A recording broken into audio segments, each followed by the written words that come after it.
So this post for Dumb Bleep number 1 is President Trump formally notified lawmakers this weekend that the nation is once again at war with Iran, giving his administration another 60-day clock to use the military in the region without congressional approval. And so let me go to the actual Politico article and we'll see if we get any more context.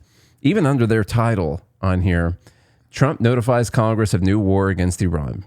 Trump's notification that the U.S. is again at war with Iran gives the administration another 60-day clock for military action. Hey, I have to say, at least they're being more transparent. They're actually calling it a war. Before it was war. a limited operation or whatever. They were careful not to try and, make believe that it's legal. So now they're just bypassing that step. So transparency, right? It is transparency, and that Trump is always very transparent, and you don't always like it. We don't always like it, but they're pretty upfront about the things that they're doing most of the time. So I guess that's a good thing. You can sort of appreciate that.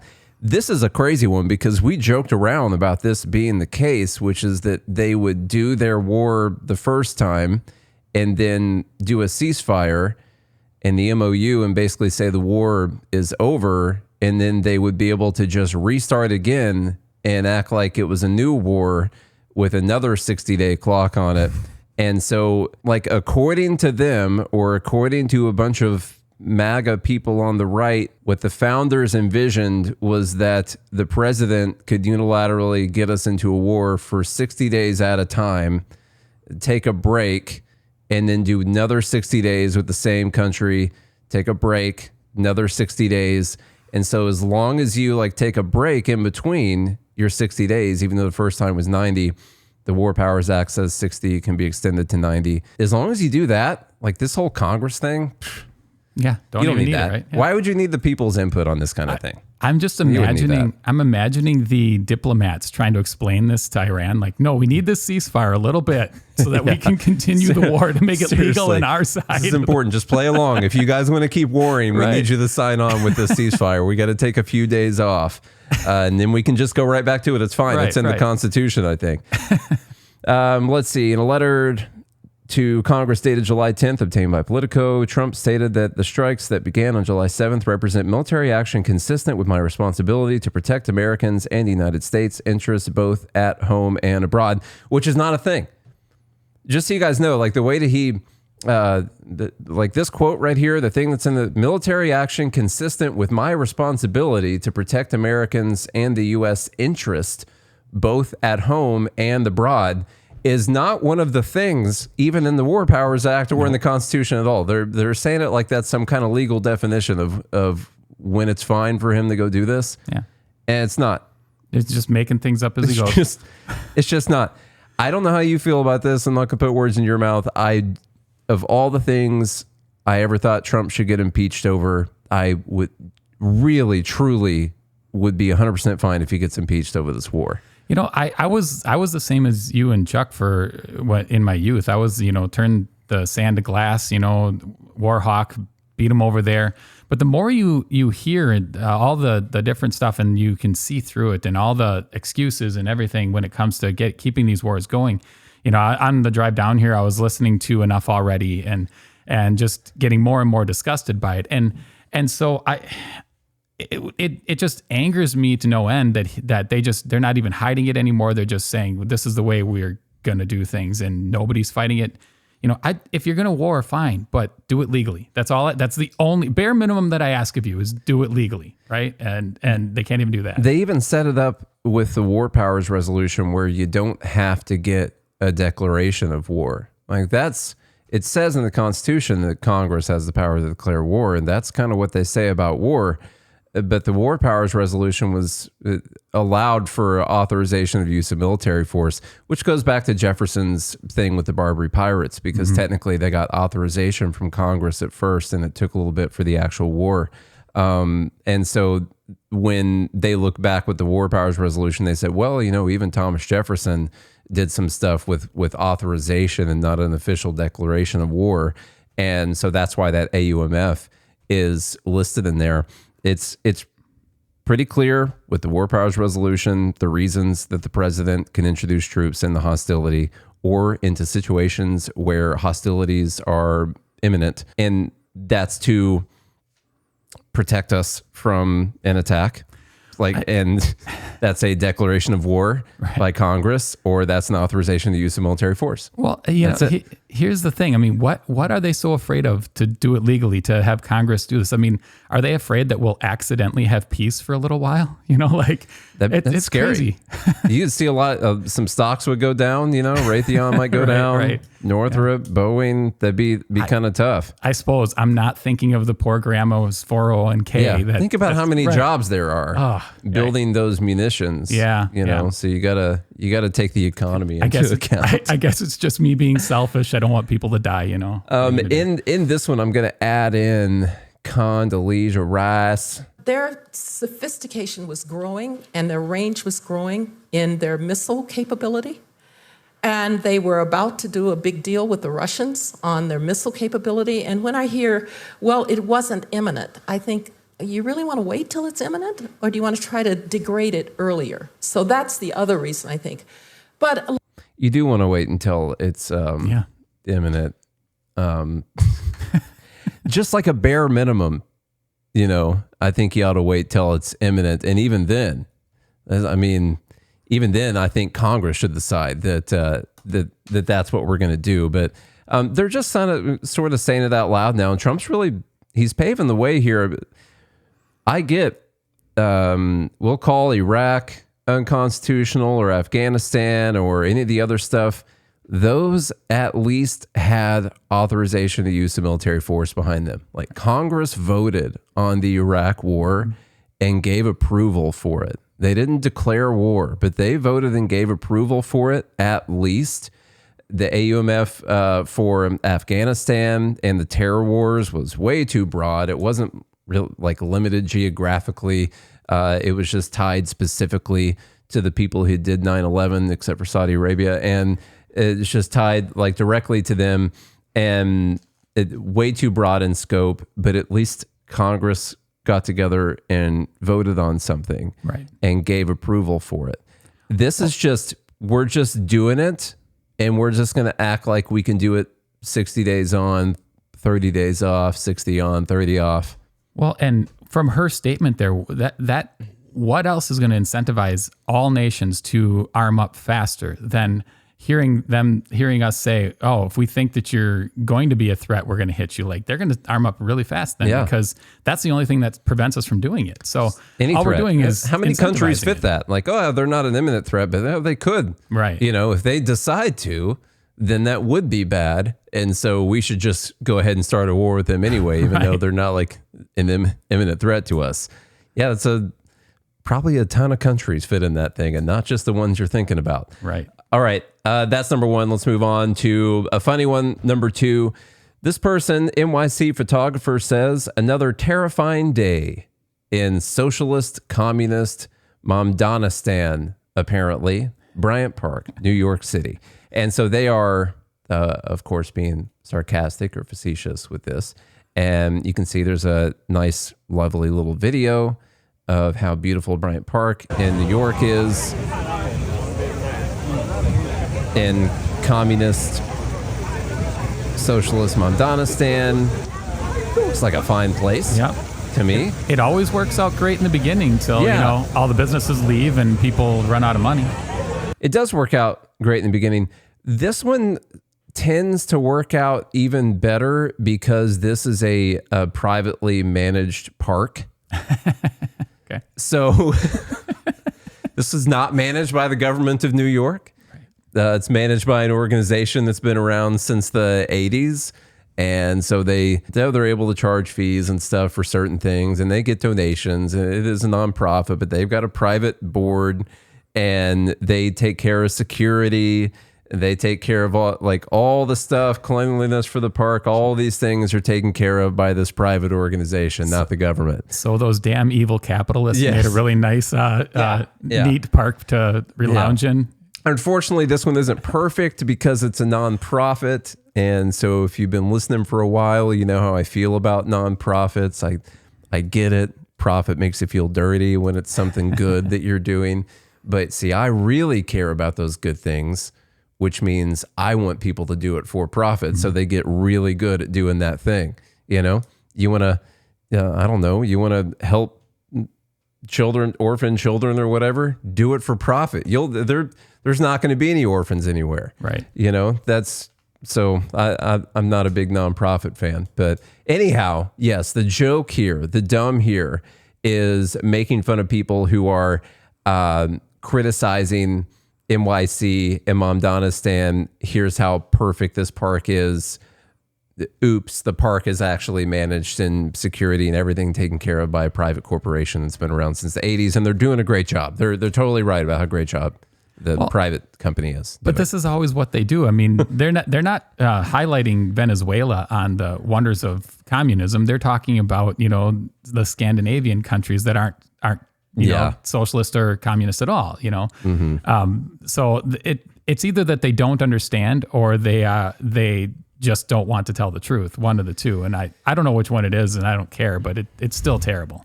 I think many of them probably don't understand.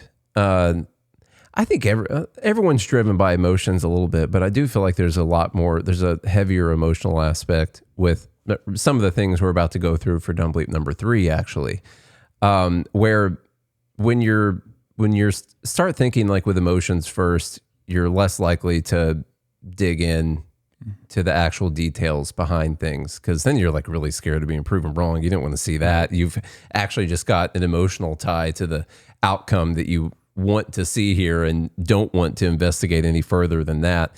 And so I think a lot of them maybe don't know, like when they bring up the Scandinavian countries, they probably don't know. It's boring. Why would you know this? They probably don't know the tax structure of those. You know, right? They see that like there's health care that's paid for by their taxpayers there, or whatever social services, and then that's it. They're like, yeah, we have that. We should get that.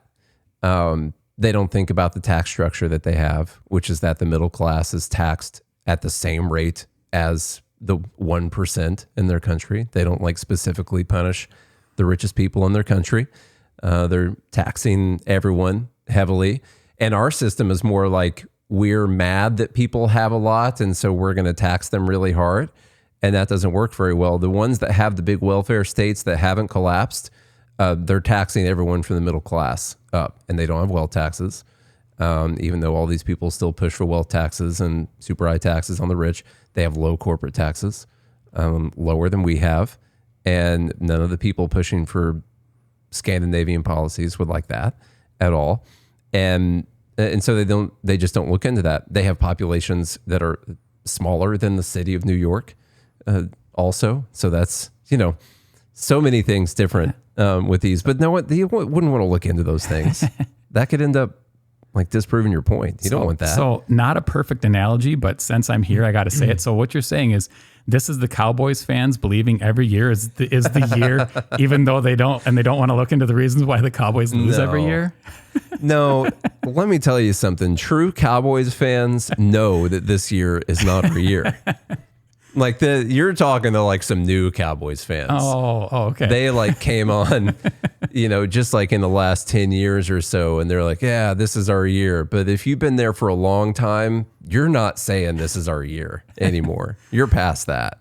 The funny thing is Packers fans are the same way, because we know we're going to blow it in the playoffs every year. We'll make the playoffs every year, but we're going to blow it in the playoffs every single year. It's just par for the course. Same. All right. We'll move off football there for a minute. I'm glad that we both like football, though. That's good. We're going to talk about, what was number 2 called? What should we call that? Bryant Park. I don't know. We'll just call it Bryant Park in the voting, just so we know. Number 3, here we go. We got a Gavin Newsom clip about capitalism, and I've tied that to a bunch of different memes that I think Costco or someone posted in here, so we'll run through some of these. But Gavin Newsom says capitalism as we know it doesn't work. Now, he has an interesting way of describing capitalism as we know it, which is the government controlling the market. And so let's only 26 seconds. Let's listen to it now. Something's fundamentally broken here. And that wealth is creating power locking in rules and regulations, locking everybody else out. You can't play in the margins anymore. We can't fail more efficiently. Certainly nostalgia is not working. I would argue socialism not going to work. But capitalism as we know it doesn't work either. You know, I agree. It's because we put too much socialism into our capitalism. Yeah. I like that he said, I'd argue socialism's not going to work. He's scared to say that. Right. But he's able to say it out loud. All right. So that's good. What he described is, it sounds like he's about to move into being like a free market economist, basically, because what he described is how much the government is controlling capitalism. Yeah. And I guess it's a chicken or the egg scenario, but with us, it always lands back on the power structure itself. And really, it comes back to the people deciding that the government shouldn't have that power to begin with, because they have to make that ultimate decision. But it's like the capitalists get all this money, and then they create all these rules and regulations to hurt their competitors. But they really don't. They lobby the government to do that, or they just get into the government and they do that to try and hurt their competitors, and then the government does it. So the only way to stop that is to make it to where the government doesn't have the power to do those things, and that really comes down to the people not allowing the government to have the power to do those things. Well, and in his defense, that's exactly the way California operates. Yeah, that's what who's governing. So yeah, it doesn't work. We can all see it doesn't work. I mean, he's gonna run for president, and anyone wanting to elect a California governor, I mean, that's like taking financial advice from your 60-year-old uncle who still lives with his parents because he never got out of the house. Like it's a terrible idea. You know, like, that it doesn't work the way that they're doing it out there. We can all see that. So it's a true statement by him. The problem is he doesn't know how to actually run it so it does work. No, I mean, they're clearly doing what he's talking about in capitalism in California, like at scale. That's the whole government. That's the way it's working. So he's sort of identifying part of the problem. What he just identified as the problem that capitalism is not working are rules and regulations hurting competition. Competition's like the most important thing in capitalism. It's what keeps you from having these evil monopolies or people giving you substandard products and there's just no one able to come up and compete with them at all. It's what's able to make it to where you can compete and raise your wages, have multiple places that are trying to get your labor. Like competition is very important. And the government does so many things to prevent competition. And so he's like identifying that, but he identifies that as a part of capitalism and not so much that the government is doing something wrong. And so that's... Somehow I don't think his solution will be, let's not do as much of that and let the market run. It's going to be fair rules and regulations, equitable rules and regulations, something like that. Yeah, just like the right needing to stack the right people in government, not get rid of the organizations. So we've got a couple things here. This is how it started. It's a meme. It's got a commie girl on the left, and it says, socialism is better than capitalism. And this person says, would you rather live in North Korea or South Korea? So that's a good point. Mm-hmm. Okay. You'd rather live in South Korea than North Korea, I would assume, probably.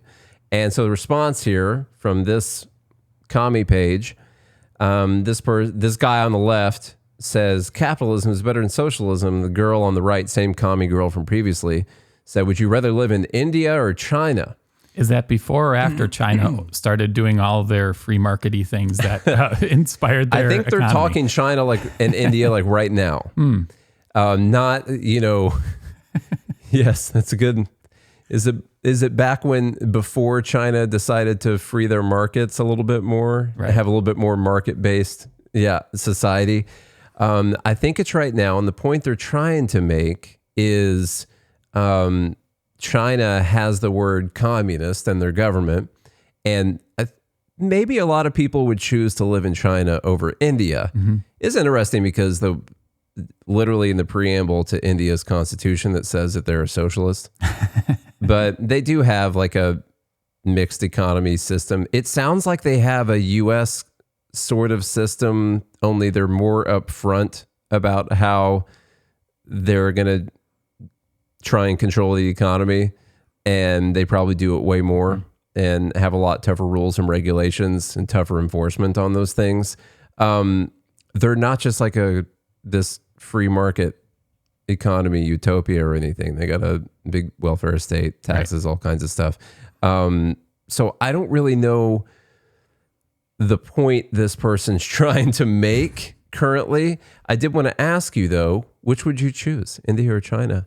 Give me your honest, upfront answer. Probably India, because I can leave. Yeah, you could leave China. People leave China all the time. You could, as long as you agree to spy for them wherever you go, they'll let you out. Well, I'll say leave without strings. Yeah. No, I guess I would still say India because I have this terrible habit of speaking my mind publicly, and I think that would be less doable in China. You know? So yeah, I'll say India. I'm gonna say it, and don't take it no one take this the wrong way.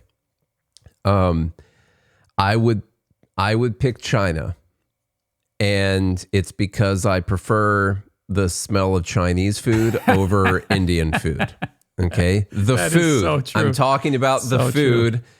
I don't like the smell of Indian food. My downstairs neighbor in the apartment complex I used to live in was Indian, and I think must have ran like a cooking show out of her apartment or something. I don't know, just always cooking. And when we walk in, because it was a weird thing, like our staircase was like going to her living room wall. It was like right there, like our staircase like went up through. And so when we walked in, it was just like, and it was really, really, really turned me off to Indian food. I for a while since then. And so now when I think about it, I just think about how, I don't know, I really would prefer like the sesame chicken smell, fry rye, stuff like that. I gotta agree with you on that one. Anyway, so in that case, I just have to pick China. Okay.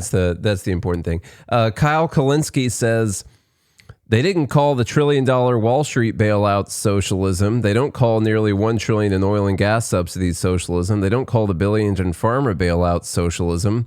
But healthcare, wages, food for poor people, socialism. To where I just wanted to take the opportunity to say, they sure as hell did call those things socialism. Every one of those things is socialism. It just depends on who you're calling they. I was sitting over here going, wait, that's everything socialism. It depends on who the they is in this scenario. Those things, while it is true, there are things that people on the right supported that they absolutely would not want to call socialism. But the bailouts are very social. Now, it's not like a Marxist definition of socialism. It's not gonna fit that perfectly. Neither is the healthcare, wages, and food for poor people going to fit like the perfect Marxist definition of socialism. The bottom line answer for this is all of those things are wrong. They're all wrong for really the same reason, which is that you are taking what belongs to one person and then just giving it to another person. Yeah. Through force, under threat of imprisonment. They're absolutely immoral. And that's why my fourth principle is voluntarily. Like, you want to live in a kinder, more freer society. It comes from voluntarily, sacrificially giving of yourself, giving of your property. It's not, it can never come from, you being forced to do it from somebody on high, right? That just breeds, corruption and everything else. Well, that's not even good, by the way. Think about that. What's a better society? One where people voluntarily decide that they're going to try and help those that are in need, or one where we're all forced to do it? You never have to think about doing that. The government just does it, and you pay your taxes or you go to prison. They keep a little bit for themselves. They do a terrible job doing the thing they do, and then we all just go on about our day and watch Netflix or whatever. And I'll even put a cherry on top of that. I have 2 special needs kids, severely special needs kids. So we live in this system where, and unfortunately, we have to use the system that is out there, right? And people in scenarios like mine are far more appreciative if your neighbor walks up and says, "Hey, I understand what you're going through. Here is, all the neighbors got together and we pooled this money, and here's money so that you can, do what you need to do." You're far more appreciative of that than some, like person you never met, somebody you've never seen, just having to be forced to give you money. Then it becomes in your mind, oh, that's my money. It's never been your money. It's not your money. It's somebody else's money that they are allowing you to have, and unfortunately, they're being forced to allow you to have. And you have to remember it that way. You have to think of it that way, or else it becomes immoral. Yeah. So I think that's number 3. What are we going to call that? What's a good name for that one, you think? What would you want to call that? Oh, we can just do it something easy so we remember, like socialism or something. I don't know. Yeah. I think they probably already got it in there. Yeah. So we'll just call it whatever we want to call it. That's fine. Costco's got it. Thank you, Costco. Yeah. We appreciate that. Number 4 is Mike Johnson. Now, this, of course, comes right after we talk about these crazy lefties and their socialism and all that. Right. Okay. And then we get Mike Johnson, and Republicans are really shifting hard right now. Trump is shifting hard on it where, listen, the midterms are coming up, and they do need this boogeyman to sell people. And the Republicans, Trump administration, have gone and screwed up a lot of stuff with the war, made things a lot more expensive, especially gas, things like that, a lot more expensive. And you've got to have like this boogeyman, this thing that scares you out of, like if you're an independent, out of voting for a Democrat, or if you're a Republican, something that gets you somewhat enthused to at least go vote against someone else that's coming up in that election. And they've decided that one of the main things is communism, the commies. And so, he's called like Mom Donnie a commie a bunch of times, except for when he went and met with Mom Donnie. I thought they were going to make out. It was, I've never seen people get along like that on a first date. It was crazy. And realized they had a lot in common, I think. Yeah, all the communism except when they're buying equity in companies and stuff. Yeah, stuff like that. Yeah. Speaker Mike Johnson says the barbarians are inside the gate. We are fighting right now in Congress over whether we're going to maintain our status as a constitutional republic. Hold on a second. Because earlier we just talked about how the president is doing a war again where he can just do it for 60 days. Yeah. Congress isn't going to vote to authorize this thing. So we know if they actually tried to vote to authorize it, it would fail. But Nate, again, that it's okay when they do it. It's the same thing with buying equity in private companies.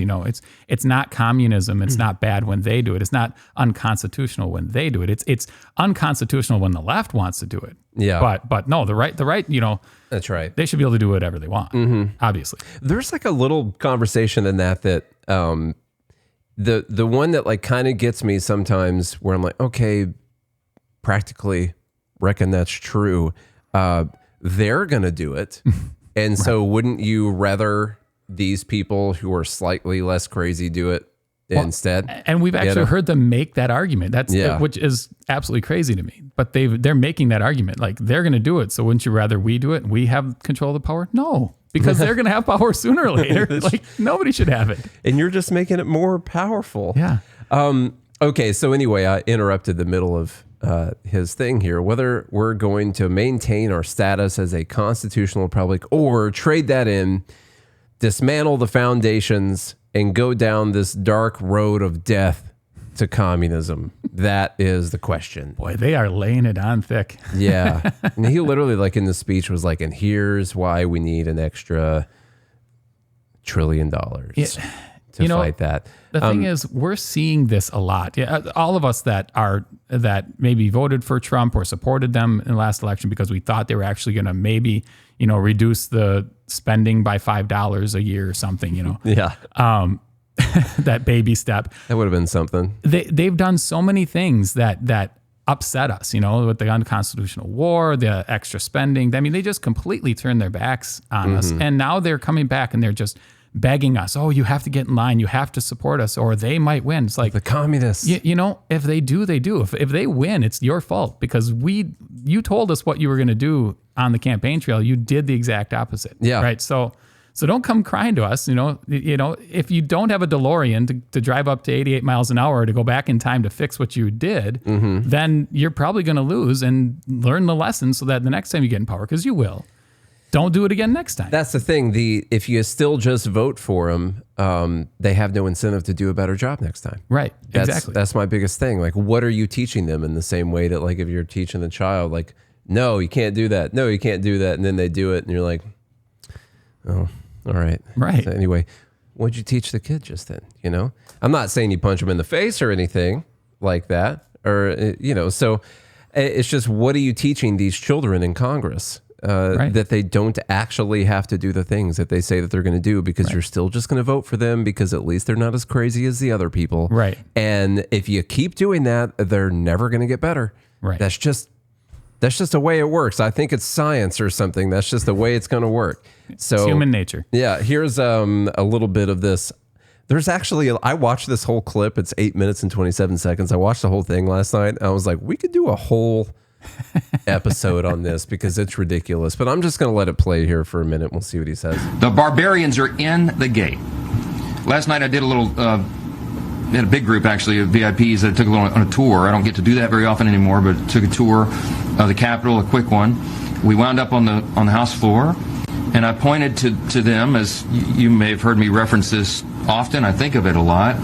Why did Congress put "In God We Trust" above the rostrum of the Speaker's podium there in the center of the House? It's inscribed in the marble, as you know. You can't miss it when you walk in the chamber. It's the first thing people notice when they walk in at eye level and see it there. And I pointed out that in the Visitor's Guide to the House, it explains that. It says it was put there in 1962, and it says in the Visitor's Guide, it's been published for many years, it said Congress voted to place that there as a rebuke to the Soviets because of their philosophy during the Cold War. What was the... All right, so he's going to go on this whole thing about the "In God We Trust" in Congress and how it was a rebuke to communism, godless communism, where the state becomes people's god, which is true. It's true. That is true. It's also true here in the U.S. Like, the state has become people's god. Right. I was going to say what religion is getting replaced with. We literally had a president putting out a meme of him being acting like Jesus, healing people and stuff, a few months ago. There's been quite a few things like that. Yeah. So quite a few things. They're still trying to do this. You're not going to beat communism by doing big government better than everyone else and then making the government even bigger and then leaving that for the next people. These people are not always going to be in control. Someone that you don't like is going to come in control of this government. Republicans have got to get this through their heads. Every action they take has got to be decreasing the size and scope of government because someone else is going to come in.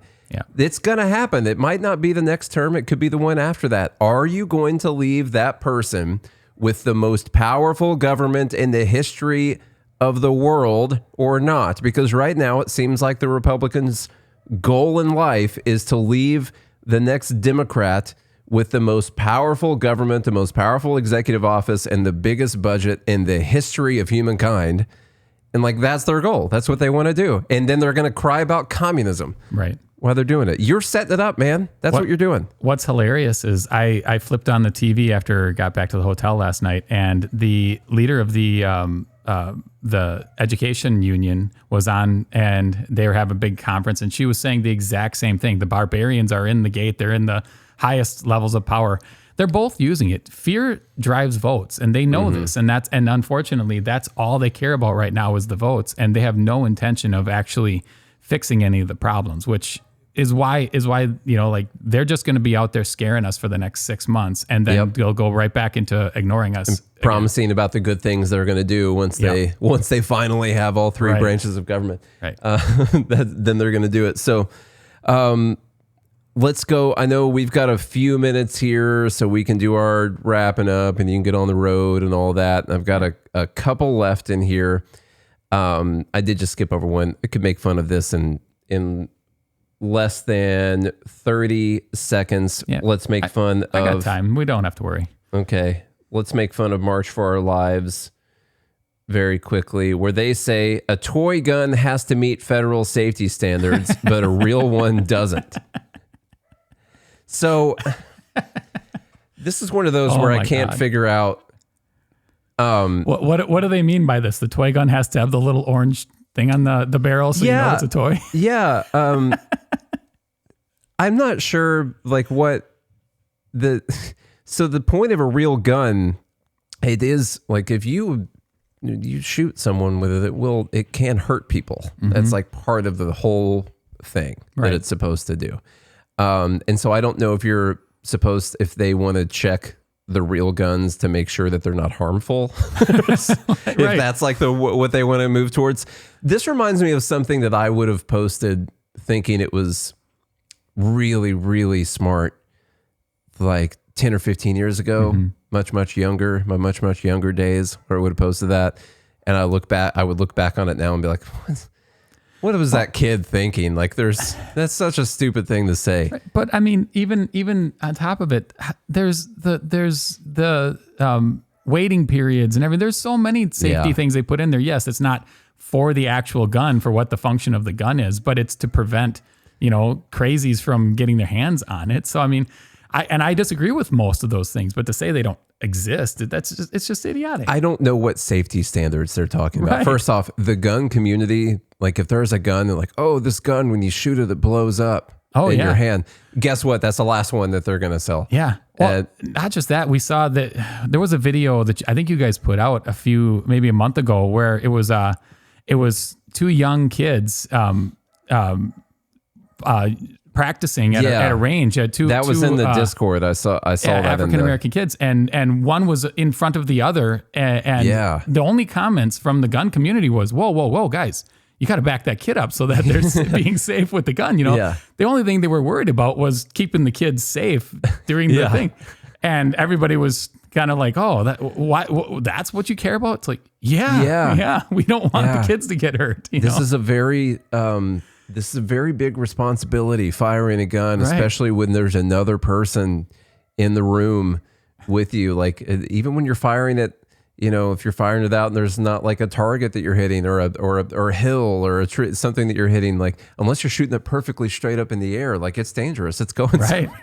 Yeah. Still making my level argument for the gun. If you fire a gun perfectly straight up in the air, when the bullet comes down, it's not going to hurt you. Just so you guys know. No. Okay, it's not heavy enough to do anything. But not only that, there is science here. We are moving. You know what I mean? Like that's true. I forgot about us moving. I forgot about it. Yeah, you just brought a whole other thing into it. Anyway, that's enough on that one. This is a good one. Oh, this might get my vote. This is crazy. Climate change becoming a major driver of child marriage across Asia and the Pacific. This is a new thing they have out there in Asia. Yeah, because in the Pacific, we haven't had families having to, what do they have to give their daughter away to marriage or whatever at a young age for whatever. This has been going on forever in that part of the world. But by forever, you mean since the Industrial Revolution?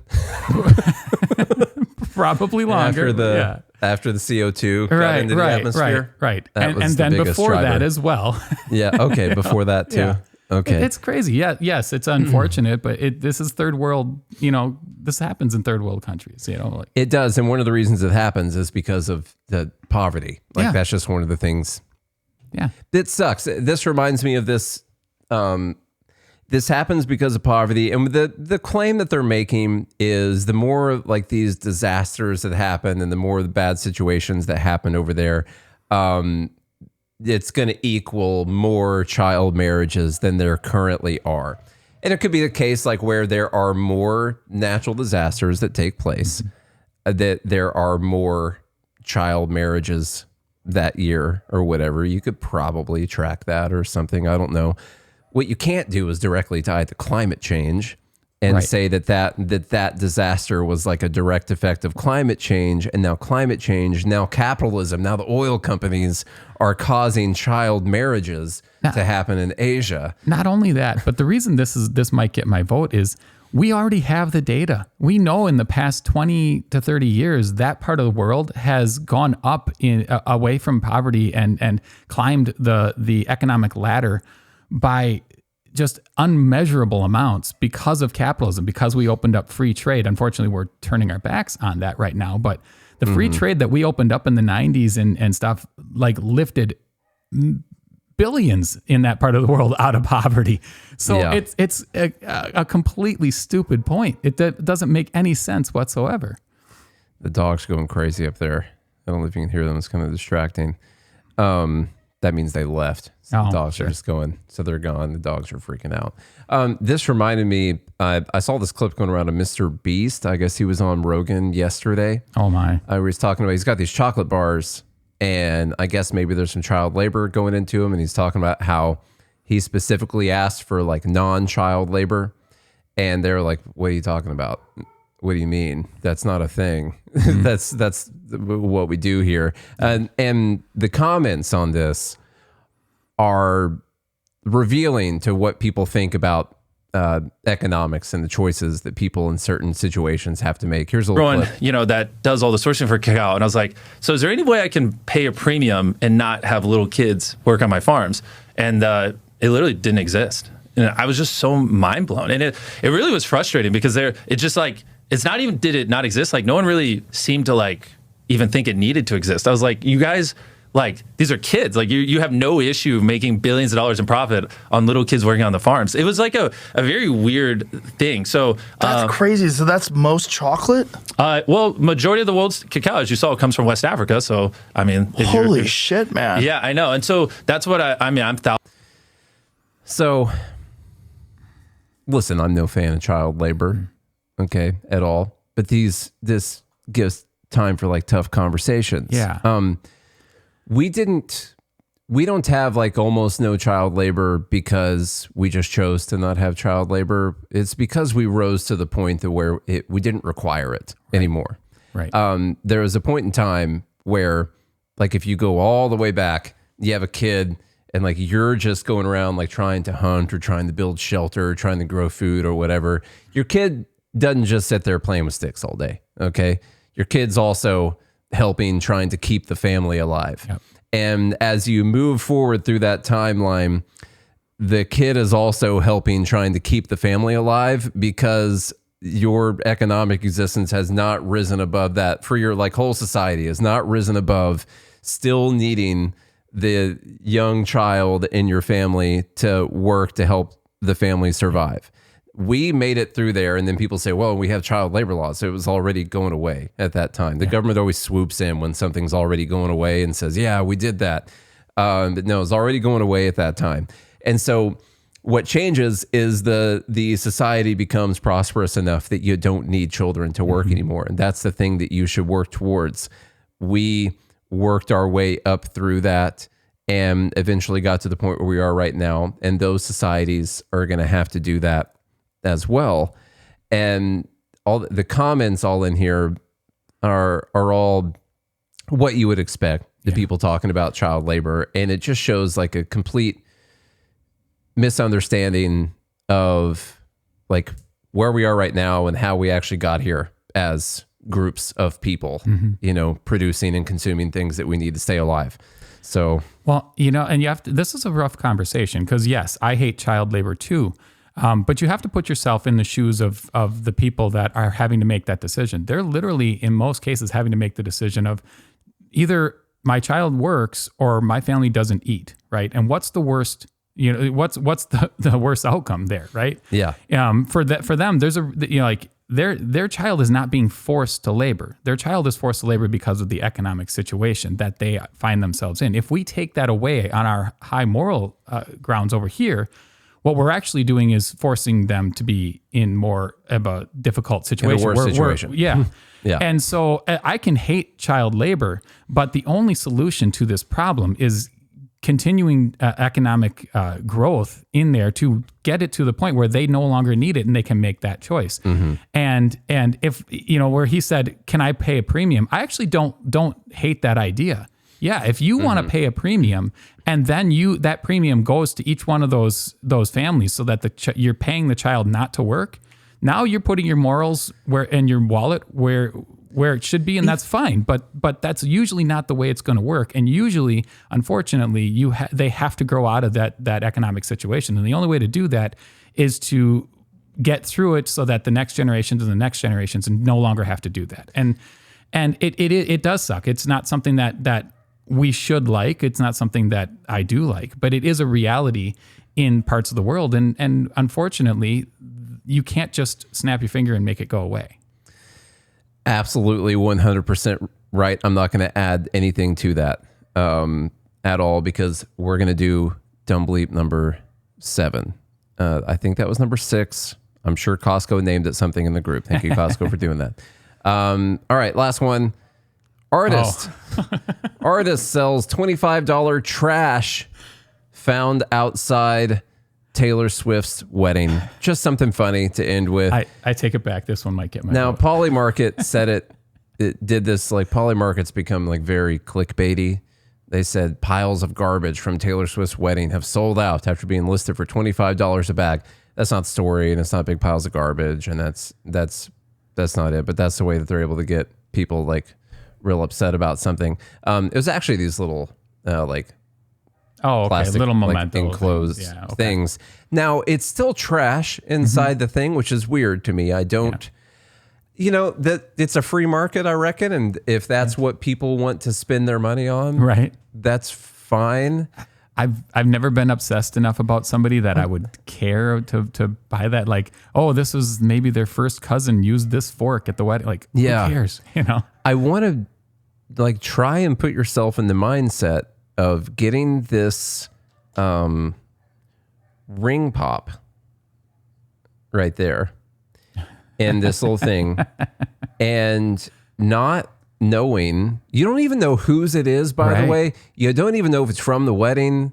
This is like on the streets of New York. just says it was. This just was found in the vicinity of the wedding. Somebody's opening up their trench coat with little pieces of garbage in it. Fourier brings up a good point, and I'll go ahead and say it. That's fine. There literally people sell bathwater and jarred farts.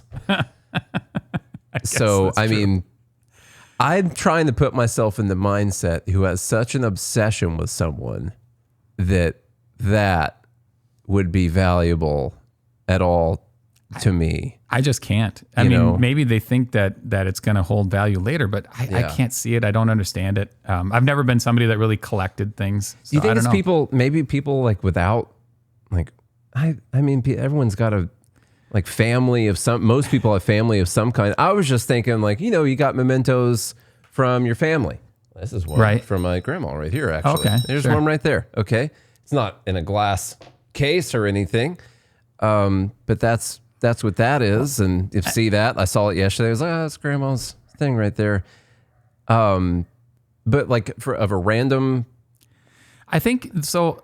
I got two thoughts on it. One, maybe it's just somebody who has enough money and doesn't care. Yeah. But I think also there's probably people that don't have a lot of money and they're living their life, through Taylor Swift or whatever. Like maybe their life is just not what they want it to be, and so they're really, and that little piece is just a little connection to that, because there are people that have difficult situations out there, and maybe it's through decisions they've made, maybe it's through no fault of their own, but maybe they're living out that their fantasy life through her, and I don't understand that, but that's the only thing that makes sense in my head. I guess at the end of the day, we shouldn't be surprised.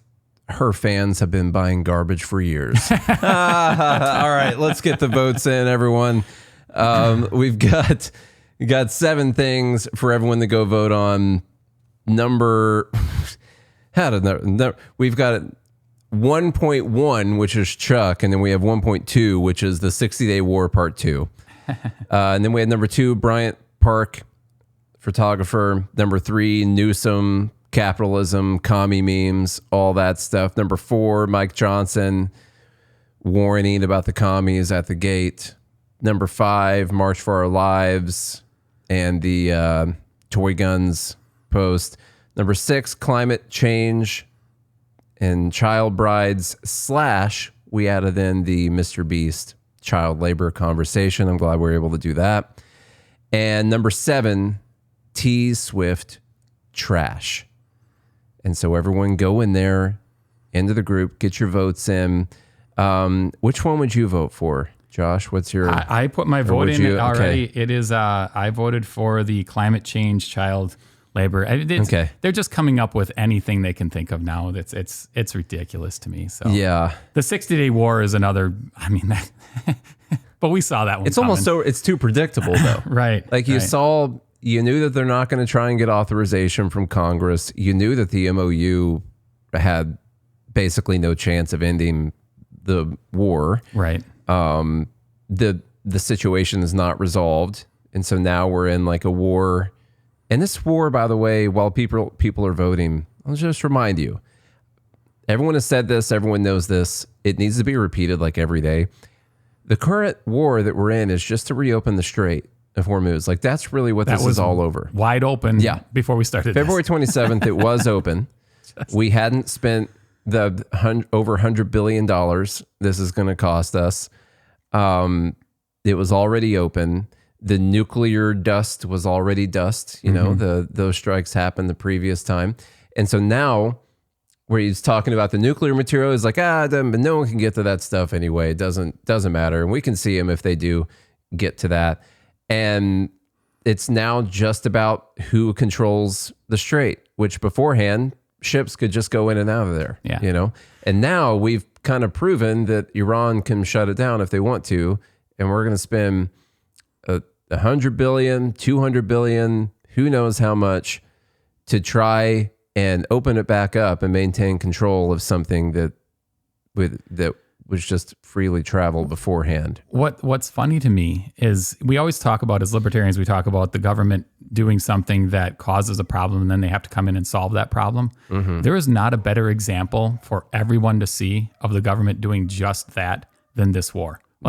Like we all say, and we try and tie it in, they're making this economic policy and in 3 years you're going to see this. And of course they forgot about it 2 days later. Yeah. This is like glaringly obvious that the government caused this problem and is now having to swoop in, spend billions, maybe $1 trillion to fix the problem they solved or they caused. It's absolutely crazy. If they even can fix it. If they can, we'll see. Right. Like, and we'll probably be in a worse situation once we're done. Hoping that they can. It looks like the climate change, child marriage / MrBeast clip is going to be the winner for Dumb Bleep of the week.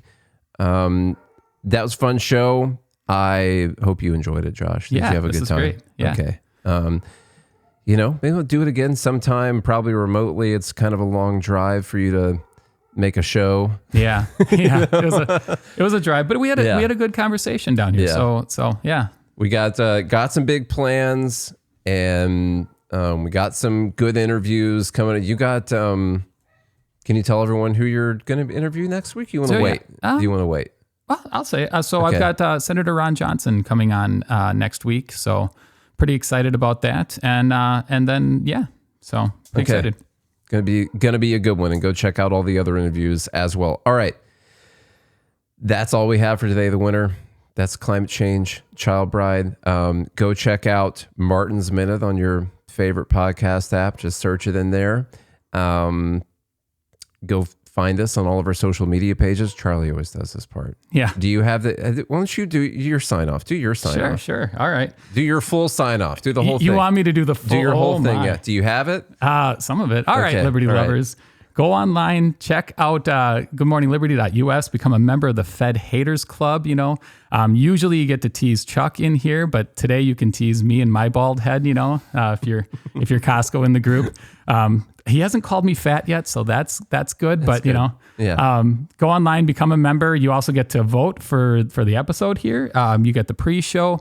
And we're trying to put together some more plans. That's why I'm down here, is to put together plans. So go online, become a member. It's a lot of fun.